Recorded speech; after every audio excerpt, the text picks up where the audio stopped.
would like to welcome you to the Connecticut Inside Investigator. We're a new outlet created to inform the people of Connecticut through interesting investigative journalism. We're glad you're here. Pancakes? On CII's website, you're going to see stories that share how corrupt actions have negatively impacted people in Connecticut. And stories of those who have triumphed over obstacles to their happiness. We intend to contribute to a better Connecticut through regular news reporting And in-depth investigative work. We also hope to deliver thoughts from the best and brightest minds in both our staff's writing and in our opinion section. We're also going to be getting creative on how we contribute to Connecticut becoming a better place. We believe in the importance of investigative journalism. There's a lot more to uncover. So, we've hired a team eager to find and report on unique and interesting stories. It's an exciting opportunity to improve this state for everyone. We could use your help. We want news tips, fun ideas, thoughts on how we can be better, even if they're tough for us to hear. Like you, we're humans. The CII team is made up of people who think deeply and strive to take visionary action. We hope that our work tugs at your heartstrings, inspires you to action, And puts a smile on your face. We hope it results in positive change. And contributes to you personally, believing that a better Connecticut is possible. We're really excited to be here, and we're just getting started.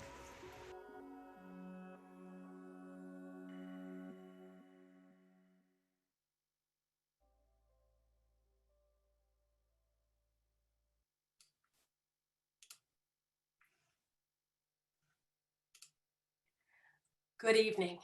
I'm Carol Platt-Liebau, president of Yankee Institute. Thank you for joining us for the launch of Connecticut Inside Investigator. As all of you who've been getting our emails know, we're really excited about it. That's because we believe in Connecticut and we know our state has limitless potential that isn't being realized.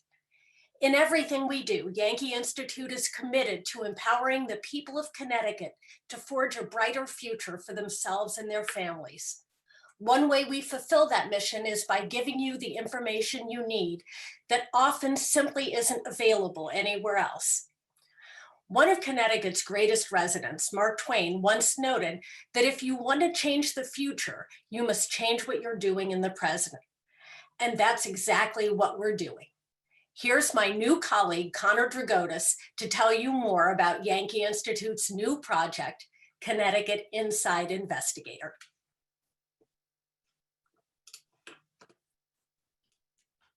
Thank you, Carol, and good evening, everyone. My name is Connor Dragotis, and I am the managing editor here at the Connecticut Inside Investigator. First, we are thrilled to share this with you tonight, this new media outlet focused on informing the people of Connecticut through investigative journalism. We have this vision that we're working toward of a better Connecticut where corruption has been rooted out, and we're happy that you're here with us to help kick this project off right. Tonight, I have the distinct honor of talking to you about this investigative journalism project and introducing you to the reporters who are making it possible. You know, at CII, I think one of the things that I'd want people to understand right up front is that we have set out to do something that is different and interesting and fun, truly. Tomorrow morning, we are going to officially launch InsideInvestigator.org and undertake the work of providing interesting and educational news, investigations, and opinions. And I think it's something that we're really excited to share with all of you because it's a project that we care about. And also because we believe that it is a project that will have a positive impact on our friends, our families, our neighbors, and everyone in Connecticut. For my part, speaking personally, one of the reasons that I'm really excited to be doing this right now is so you can meet our reporting staff. My job is, in many ways, as the managing editor, simply to make sure that our reporters have the tools, resources, and infrastructure to be excellent at their jobs and to deliver the best product to you. So before we get going, I figured I'd give you a little bit of a run of show, let you know what this next hour or so is going to look like. Tonight, we're going to spend a few minutes with each reporter on our staff. We're going to introduce them and tease a little bit about some of the stories that we have coming out tomorrow and over the next couple of weeks. And we're also going to be taking questions. So I would encourage you to use the Q&A function throughout the night. You can find that down at the bottom of your Zoom portal. Should be a little button that says Q&A. If you click on that, you can ask questions of our reporters. So this will also be a little bit interactive. Now, we're going to start by welcoming a familiar face, a familiar voice, someone who I think is a pretty stand-up guy. He happens to be a great reporter, and he is our senior investigative journalist here at CII. If you would join me in welcoming Mark Fitch, we will get underway. Good evening, Connor. It's good to be here with you. Hey, Mark. How's it going? Hey, it's going great. I'm excited that this is finally happening because you and I have been working on this for months now. I mean, since last year, really. Yeah, it's true. When we were getting ready for this tonight, I was thinking back. I have had the opportunity to know you since back in 2018 or so. I think it was the beginning of 2018, and I used to be one of those guys who was calling you saying, "Hey, I have this topic I'd really love you to write about because you're such a talented reporter, especially about corruption issues." But what I gotta say is that working with you to launch this project has been a tremendous amount of fun. I definitely feel that I've gotten a better understanding of what makes you a great reporter, what allows you to get the unique stories that you write about, and also personally, what makes you such a great guy. I've really enjoyed getting to work with you so far. But I wanted to start this off with a question to you that I think has been on many people's minds in this audience, which is, where the heck has Mark been? What has he been up to? And I was really hoping that you would be able to kind of bring everyone up to speed about why you're on this project and what you're hoping to accomplish. Sure. I mean, first, let me say that with an introduction like that, we should probably do this more often. But the past few months have been very different for me. I mean, I've never undertaken something like this. Yankee Institute hired me in 2016 to be the reporter, and I kind of hit the ground running, got tossed into the deep end of the pool, and I've been doing my best to swim laps. So one of the reasons that we thought this would be a good idea is that Connecticut has some great news outlets and great reporters, but there's only so much that everybody can do, and working for Yankee, there's only so much that I could do, and so we decided we need to expand, and so that's how this idea started. But where have I been? Well, I've been working. It's been a strange transition for me because kind of starting the first of the year, I kind of set aside doing all my regular writing and publishing to focus almost exclusively on getting articles and ideas ready for this project. And so it was very strange. It was a strange time for me because I was so used to what I had always been doing. And then all of a sudden it's like, all right, you're not really doing that anymore. You're doing this other thing. But it gave me time. It gave me time to really, get to know the people I'm writing about, go to where they work, go to where they live, and talk to them and get to know their stories and reach out to new contacts. So also we could build up a little backlog of stories for when we actually launched. So while I haven't been out there as much as I usually am, I have been working very hard, losing a little bit of hair maybe, but it's been a great ride. It's been a wild ride, and I'm excited that this is finally happening. Yeah, me too. I'm so glad to hear you say that. Obviously, I mean, I feel like you and I talk a lot about these, the topic of journalism generally is something that you and I have had the opportunity to get into. And one of the things you just said that I'd love it if you'd be willing to expand on this is just the importance of depth in storytelling. As you just alluded to, so many reporters are stuck in this situation where, they're churning. They're putting out so much content on tight deadlines. They don't necessarily have the ability to tell the story right. What's the difference there here, I guess, at CII? And sure, that churn, that daily output, that's part of the job, and we all know that. But when you're actually able to spend some time and really dig into something, you try to dig down into the human element of it. And I think that's where you kind of separate the news of the day, which we will be doing some news of the day. But when you start drilling down into how something actually affects people and you talk to those people, you get to understand a little bit more about what is really at stake. So, we can write a story about, the House passed such and such bill last night, and that's fine. But that bill that the House just passed, how does that affect somebody on the street? I mean, there might be a select group of people that affects. We want to go find that.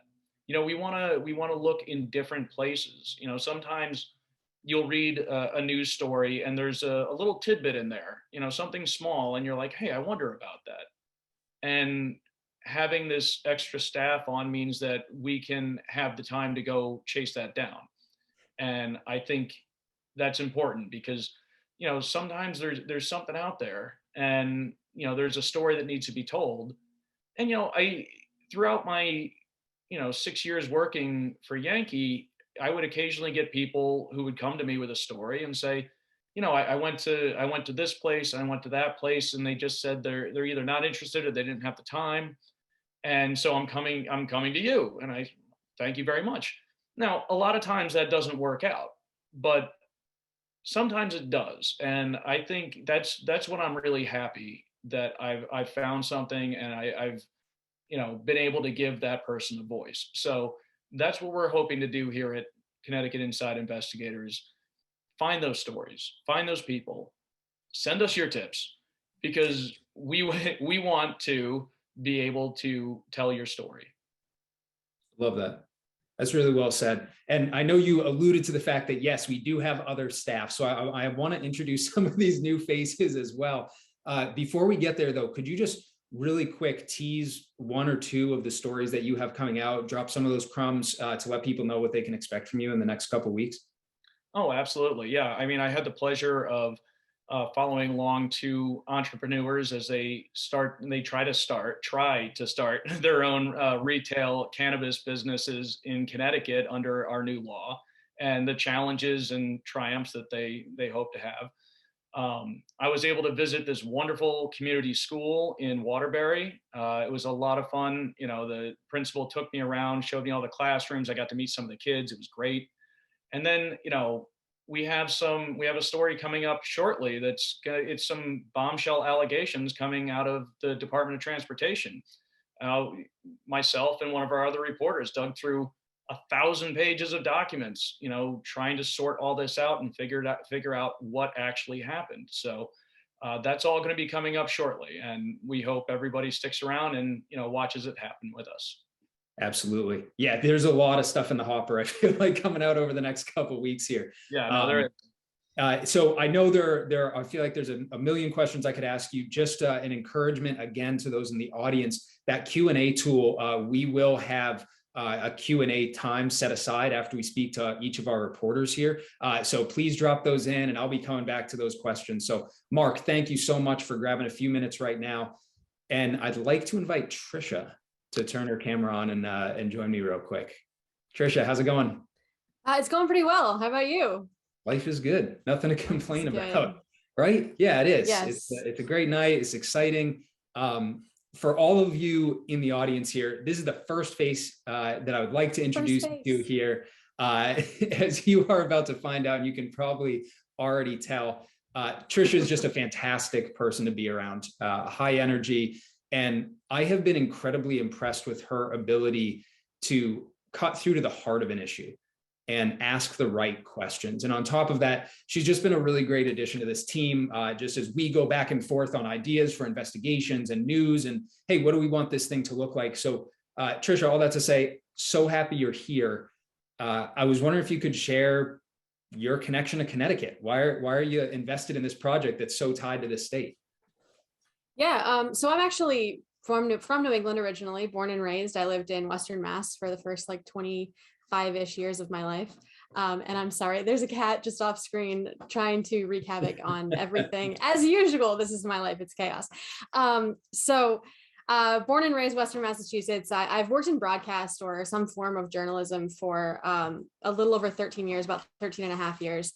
which is frightening to say out loud, but that's the reality. I started in college and kind of fell in love with it almost accidentally. And since then, I have moved around to several different states. I've lived here in Connecticut. I've lived in Ohio most recently, just delving into different versions of journalism, but different kinds of journalism, different kinds of broadcast. I've done space astronomy exploration stuff. I've done entertainment journalism for a few years, and most recently, like I said, I was in Toledo as the digital manager at the ABC affiliate out there. And I was looking to get back to New England. I missed the fall here, less so other seasons. And I miss the mountains. I miss all the stuff about living in New England. But I also really wanted to, address some of my interests in journalism and also my frustrations. And being able to focus on investigative work, being able to pitch stories that I'm really passionate about or really interested in, or just kind of curious about, and pursue those is really exciting for me. So I'm looking forward to what this project becomes. That's awesome. Yeah, me too. I mean, as I've gone through the stories that you've written and the stuff you've been put together, we've done calls from the road where, you're sitting in a parking lot because you're about to, talk to a source and we're trying to catch up about what that next step looks like. You're someone who tries to get into the nitty gritty on a story and search out those things. Mark mentioned this a little bit, but could you elaborate and kind of give your take on why human stories matter? Why human stories matter? Well, because animals can't talk. First of all, if I could just do stories about cats, great. I think they'd have wonderful perspectives, but unfortunately I can't. So human stories for me, there are a few elements to it. One, it's fun to get to know new people, to see what they're doing, to talk to them about their interests. But another is that, I like policy. I like talking about, things that we're trying to do in the world, things like issues that are coming up and the reasons for those issues. But the State House is not where the story starts and it's not where the story ends. It's sort of the middle. There is an issue that we're trying to solve and there is a result of whatever solution we come up with. And those stories to me are really important. They're also what make people care, to put it bluntly. You need to understand why there is an issue. You need to understand what the problem is, what people are saying and how they are being affected by the current state of things. And then you also need to understand how they are affected after something happens. We could have all of the best intentions in the world, pass some kind of policy that everybody agrees with, and then it turns out that it actually harms people. Or, that we're just not thinking about the harms that could come from it, or we don't even know until afterwards, and then we see the results of that. We have to follow it to those conclusions. But beyond that, like I said, it makes you care. We all have different perspectives. I have a specific perspective based on where I grew up, how I grew up, who I grew up as, and who I grew up around. And that is not the same as someone else's. So I'm always looking to find out the reasons why I should care about something that doesn't directly affect me. We all care about things that directly affect us. We're all very passionate about things that directly affect us, but we don't even know the way that they affect people that we are not like, or that we are not around. And I like to find those people and talk to them and figure out their perspectives, because it broadens my perspectives on the world, changes my mind about things, helps me see things a little more clearly. And hopefully that's what I can do through my work. That's fantastic. Yeah, building human connections. I think one of the things that everyone in the audience, you're going to see, even just on our social media, a lot of our banners are, journalism by humans for humans. And that's such an important part of this. Real quick, the 30, 60-second version here, you talked about this, I guess it's optimism in some ways, right? This idea of building a better place, building a better Connecticut. Could you just kind of tease some of what you're working on a little bit? And I know maybe even the oddities in Connecticut that you're going to be exploring. Yes. Just real quick. Oddities absolutely is part of it. So like I said, I like to talk about problems and solutions. I really want to see people who are solving things in interesting ways, or who are doing something interesting, solving a problem, addressing a problem, addressing a concern. So one of the stories I'm really excited for people to read is about the first advanced manufacturing work release program for incarcerated women. It's very specific, but it's super cool. And I'm really excited for people to meet those women that I was able to speak to and learn more about their stories. And also going off oddities here, I'm also exploring Connecticut, literally going out and checking out the weird or interesting, tiny little things that you can see in the state that maybe if you grew up here, you don't even know exist because you take it for granted.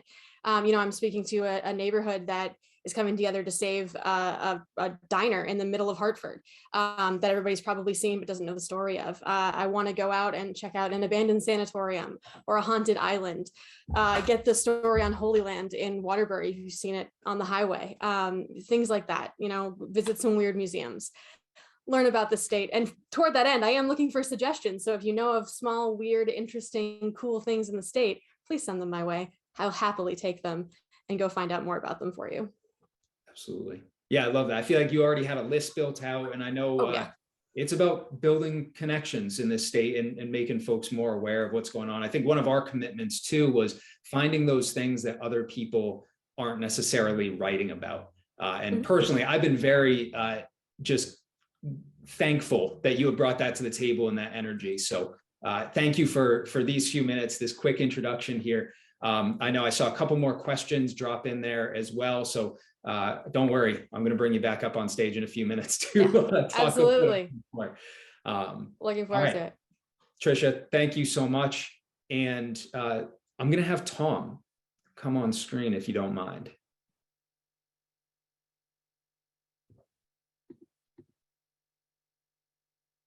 All right, Tom, are you there?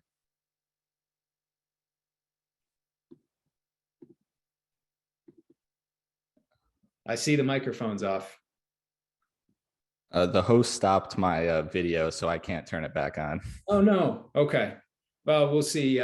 Joe, see if you can turn that back on for him in the background there. In the meantime, I'll give you a quick overview of Mr. Tom Hopkins as he gets back on stage. There he is. All right, perfect. This is Tom is going to round out our full-time reporting staff, these three folks who are full-time with us. And first of all, this is a data-focused whiz. This is a guy who also has a really unique dedication to the craft of investigative journalism. When we first met Tom, and Mark and I were sorting through resumes, we found Tom as a freelance journalist who was investigating sexual assault, inequality, and ways to improve this state simply out of his passion for the art. And we were so excited to bring him on board to ensure that he has a team to support him and that he can dig deeper into these important questions. And I'll also tell you, just having gotten to know him over the last couple months here, he's a humble guy. So I'm going to brag a little bit on his behalf and point out that he is also recently the recipient of first place in the 2021 Connecticut Press Club Communications Awards for his work investigating human rights violations. So a huge congratulations on that win. We're so happy to have you with us. It's been great so far. I'm going to throw a little bit of a harder, deeper question at you right off the bat, which is, could you just share, in your mind, what makes investigative journalism so important? Yeah, sure. Well, knowledge is power, right? And I think when we investigate things deeper, dig deeper, and we are able to give people a better understanding of the things going on around them, the structures going on around them, and give them the information they need to self-govern and organize and ultimately, hold powerful institutions and people to account. So I think it's an underfunded type of journalism for sure. And that's kind of why we're here, right? To balance that out a little better. So. Absolutely. Yeah. Problem, solution. Yeah, we're going to see what we can do to balance those scales. I guess, would you also be able to share just about your background? What's your connection to Connecticut? Why are you here and invested in this state as well? Sure. Well, it's my home. So, that's first and foremost. Born and raised in Bristol, been here for, pretty much all of my life. So that's why I'm invested, and I know the people and the communities. And that familiarity, I think, is very useful as a journalist, knowing your surroundings and people and communities and things going on. It's very important. So.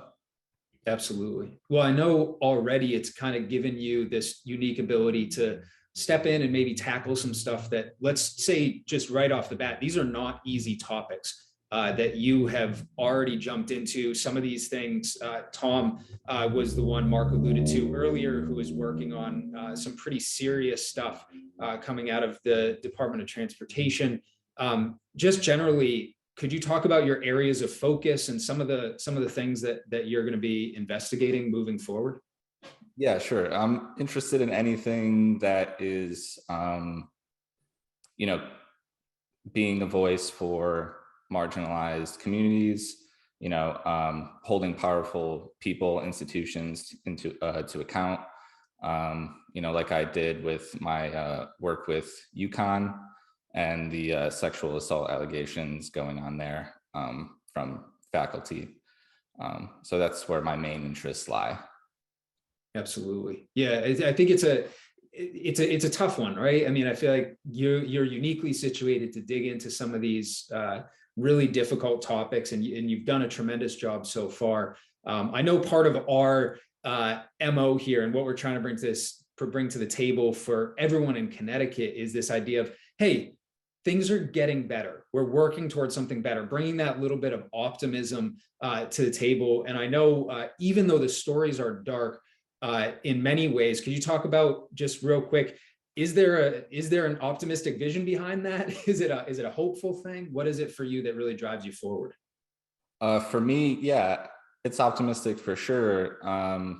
For me, it's when, like I said, reporting on the UConn things, having the survivors of the, assaults trust me with that information and trust me to tell a story. And then after, reporting it, thanking me for doing so and saying that it meant a lot to them. I mean, that's like, everything to me. I love that. Yeah, human connections. That's pretty cool. That's really great. All right. Are there any other things that you wanted to tease before we move on to the next segment of the program tonight? Oh, yeah, sure. I wanted to mention working on a story right now about, so as you previously alluded to with the award, I did a story on human rights abuses in Connecticut prisons and this special program in the prisons that is extremely restrictive program, and pretrial detainees were being forced into it. And the story that's coming up is a follow-up on that about a prisoner, Anthony Martinez, and his fight to seek justice to get out of that program and, through the courts. But in trying to do that, he ran into this buzzsaw of a legislation called the Prison Litigation Reform Act.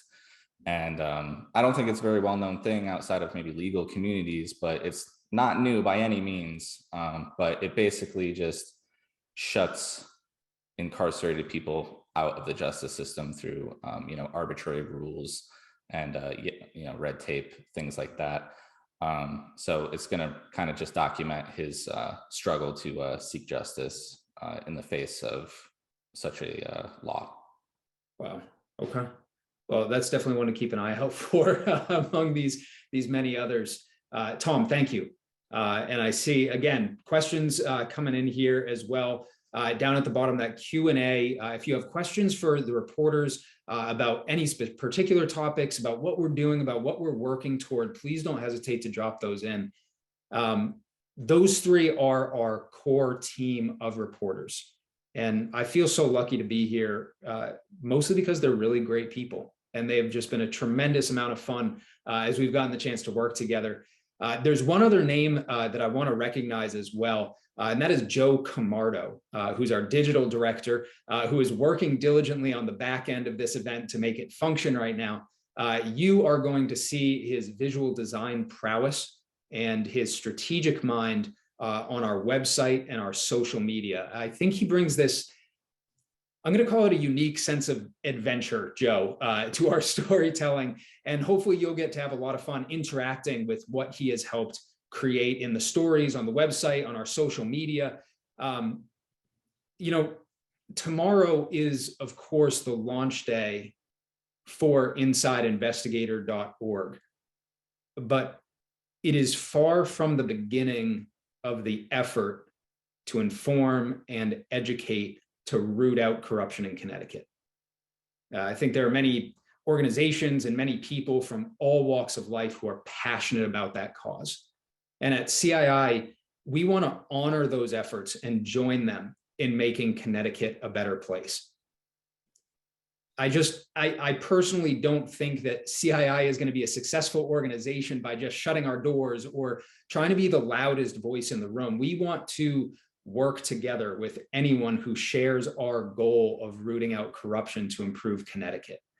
And I'd like to take a brief minute here to share one of the ways that we plan to get the best stories on our website beyond even what our reporting staff is going to be bringing to you every week. Investigations are going to be released every Wednesday and every Sunday moving forward, but we plan to do even more.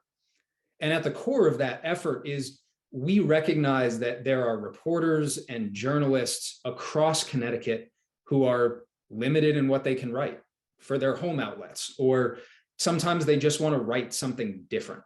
And we understand that. We get it. And we also don't think that that should stop an important story from being told. The idea of nonprofit investigative journalism is in some ways, well, I mean, it's vital to an educated and informed public. And we want to be part of that education.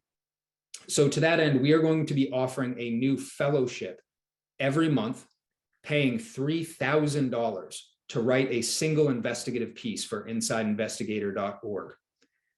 And to elaborate a little bit on what that's going to entail, once a reporter applies and gets selected for that fellowship, our team is going to help them develop and present their story to our audience with unique visuals, with video support, media promotion, editorial collaboration, all so we can deliver the best product to you as our readers. And I think that's pretty cool. It's something to be really excited about, in that we plan to feature many, many talented voices and give them an incentive to do something that's really unique, really special, really fun, really hard hitting, to bring out the best that we have in the vast landscape of Connecticut reporting.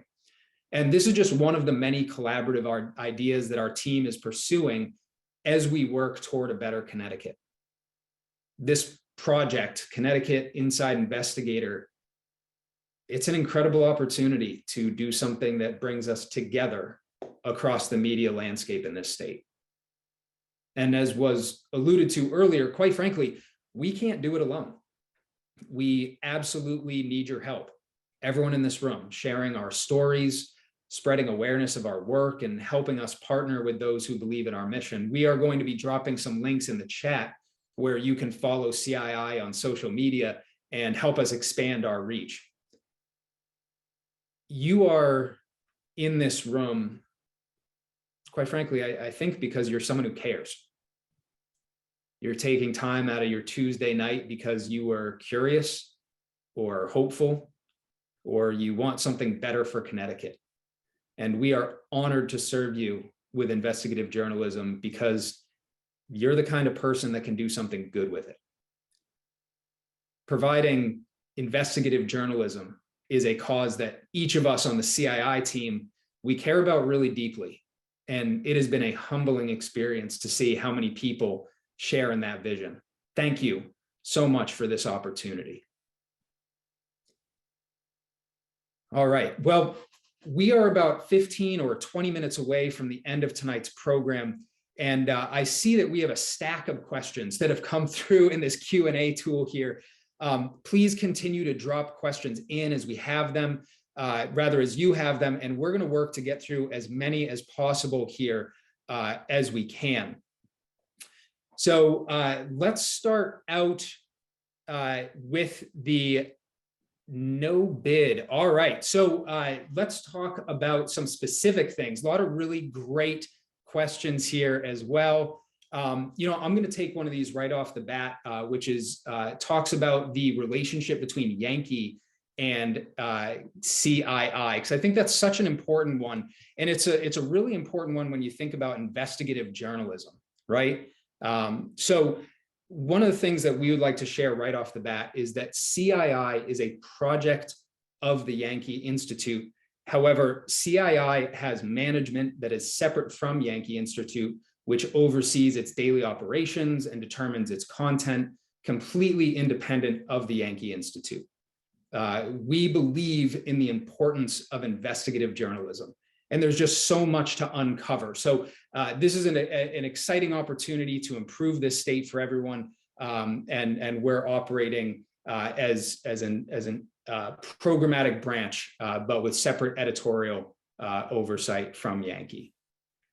All right, so getting down to some topics, we got Mark, Tom, and Trisha back on screen here. Would any of you like to take this one? Could you give us, from Howard asks, could you give us some idea of how you may approach covering mental health and other social services issues?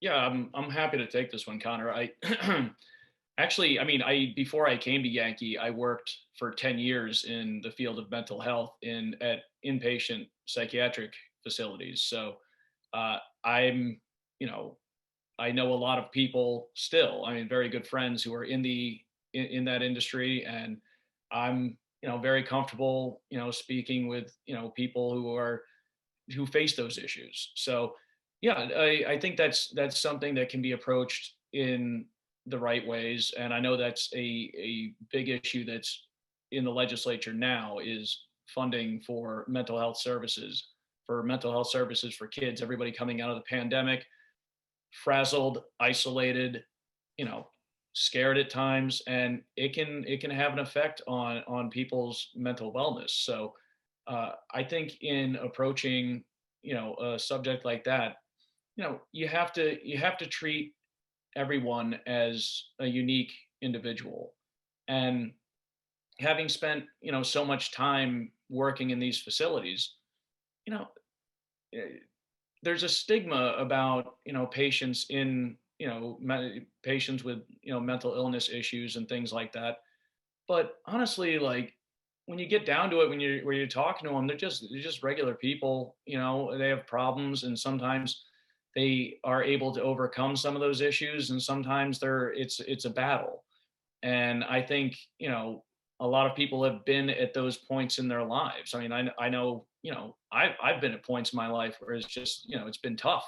So coming at the issue with that kind of understanding, I think goes a long way. And you can talk about it at the high end policy level, and you can talk about it down at the individual level. And you know, one of the things that we hope to do here is have those two different, you know, places meet.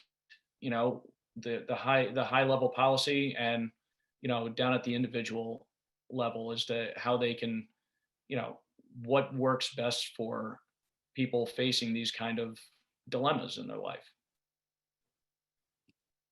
Yeah, I think that's good. I appreciate you saying it like that too. I mean, that idea of having that human-centric approach. At the end of it, I think my hope, at least, is that as we work on these stories, we'll be able to make a real human connection, as opposed to, you know, the media can be tough like that, right? When you're reporting the facts, sometimes some of those human angles get lost, and it's so important.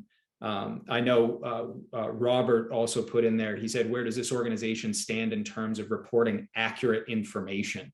And you know, it's one of those questions that, you know, you hate to see as someone who works in the media, because you'd hope that everyone puts accurate information out there. But would any of you be able to share kind of what is your philosophy on seeking out that accurate information, and how do you evaluate it, if there's anything there that's relevant for you sharing on your philosophy?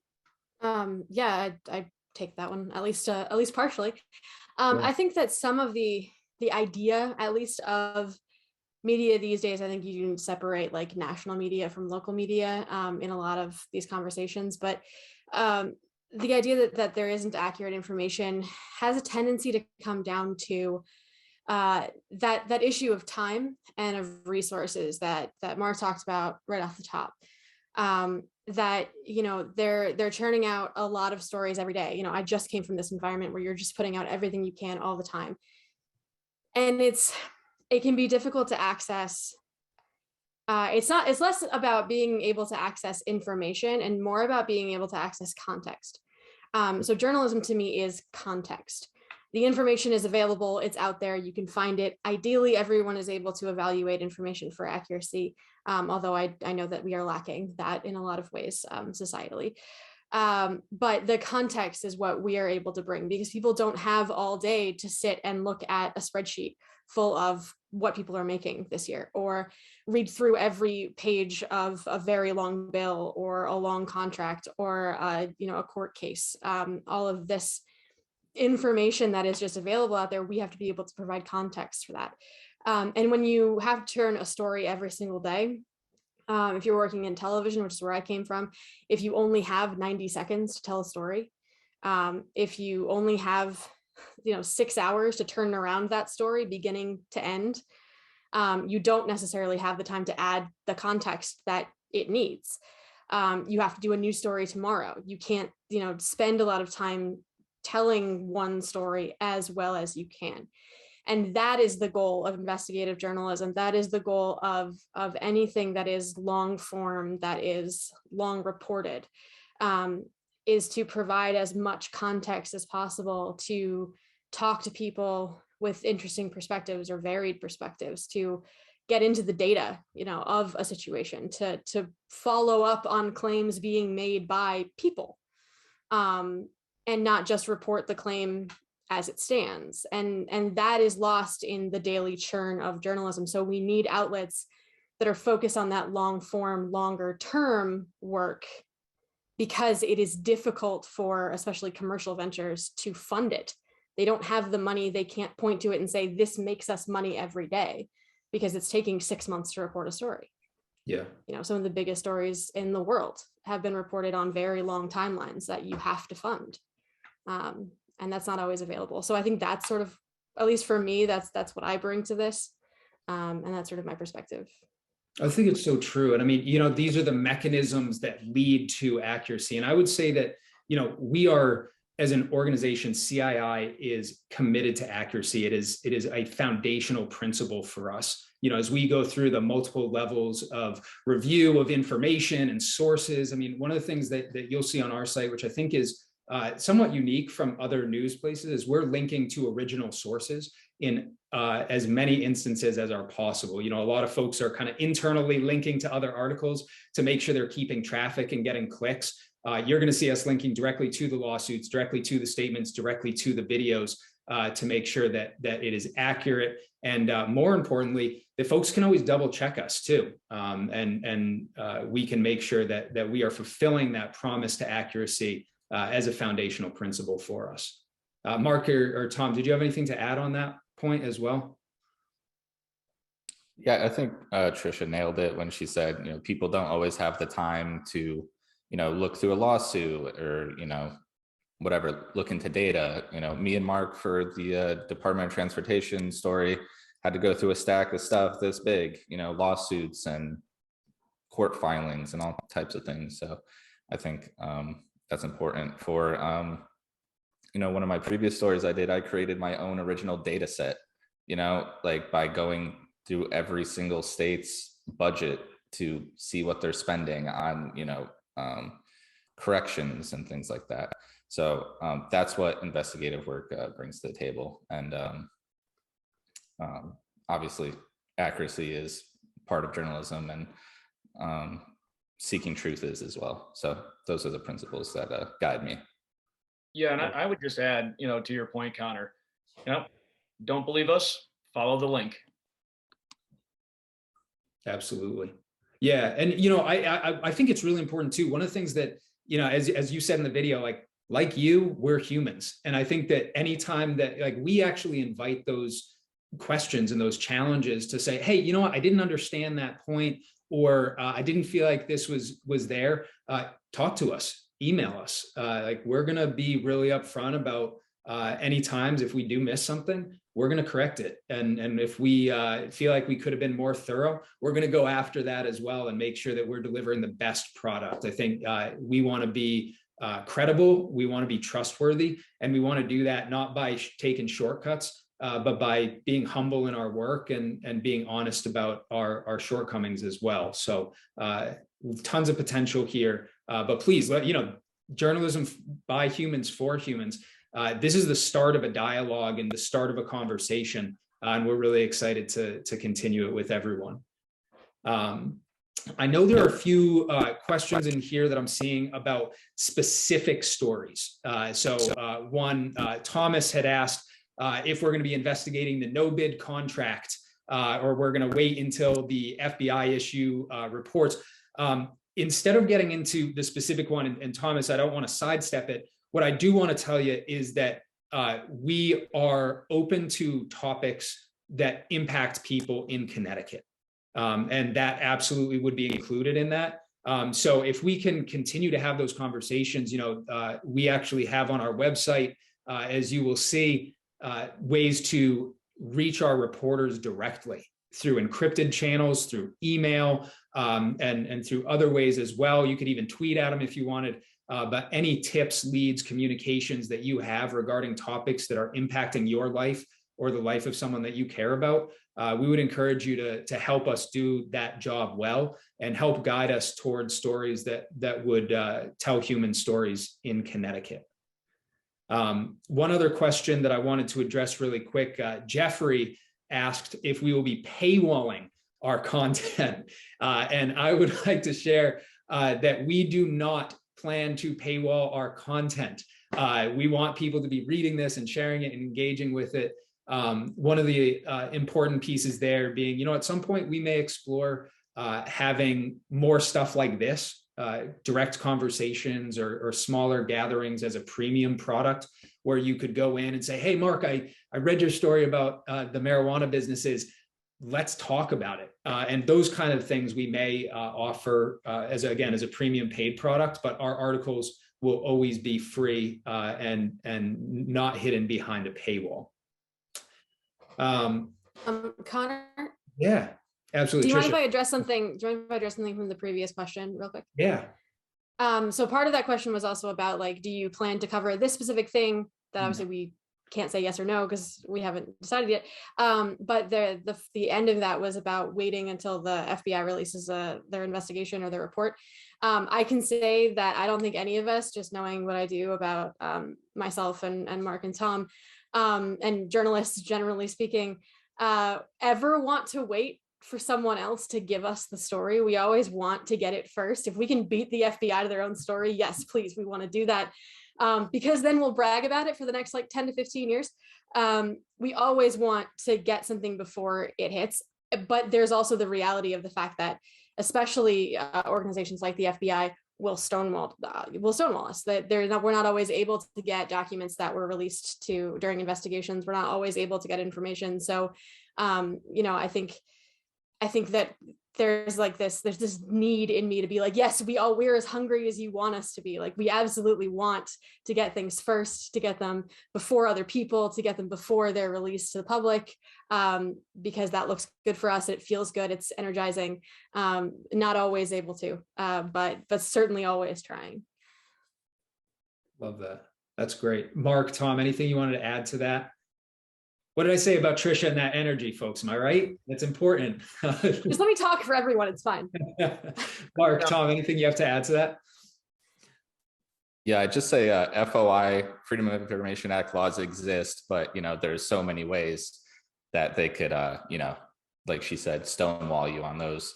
So yeah, what she's saying is true for sure. Yeah, and they're, like I said, we're also looking in different parts, at different stories. And, some of these stories, I'm pretty sure I know what that, Asker was referring to, are getting a lot of coverage. What are the stories that are not getting all that coverage?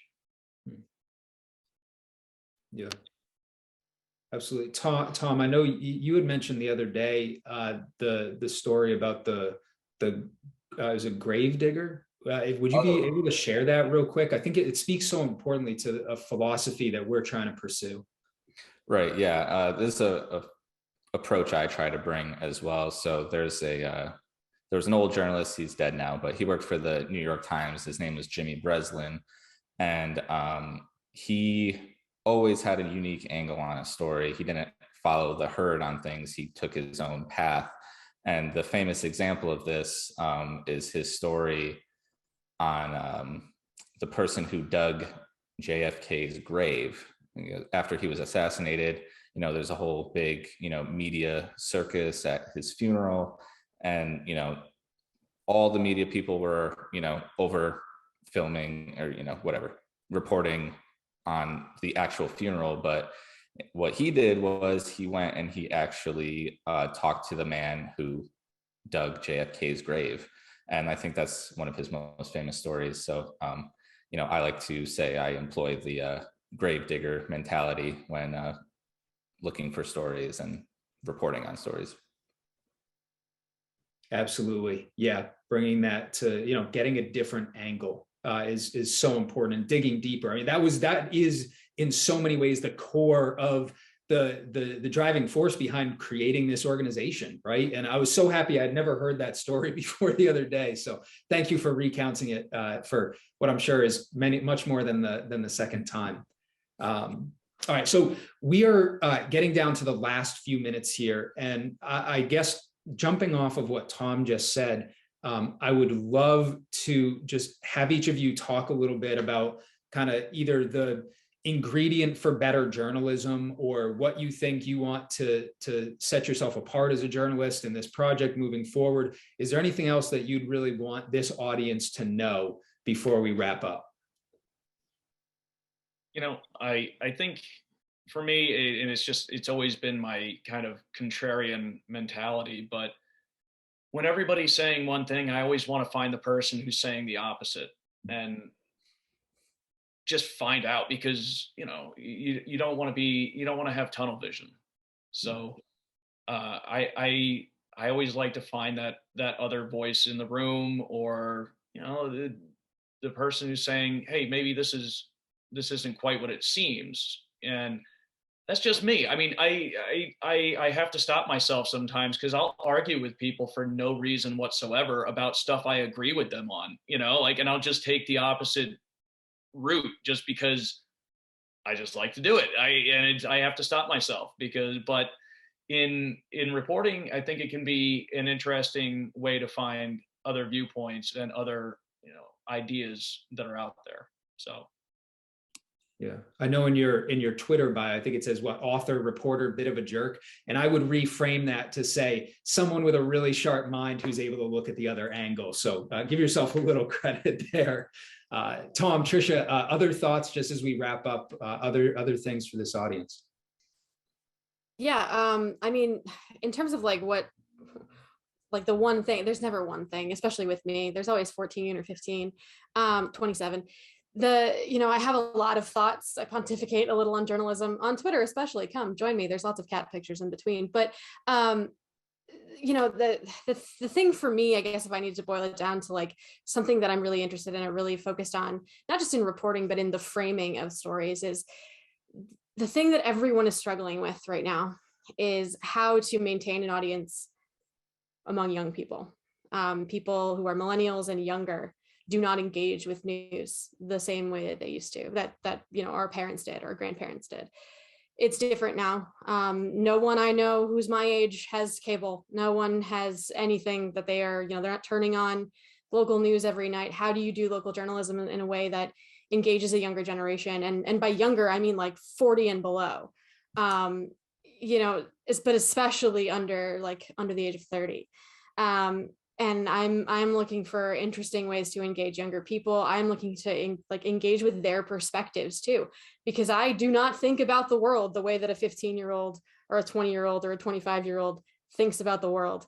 I have no idea, how different I am than younger people until I actually talk to them, and then it's staggering.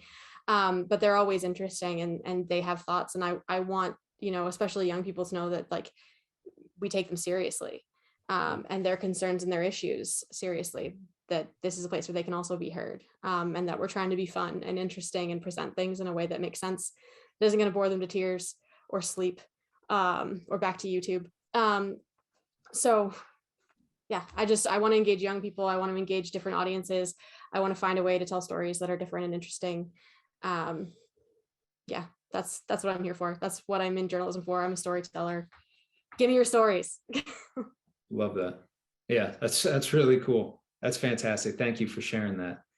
And Tom, any words here before we wrap up? Yeah, sure. I would just say that, my approach to journalism is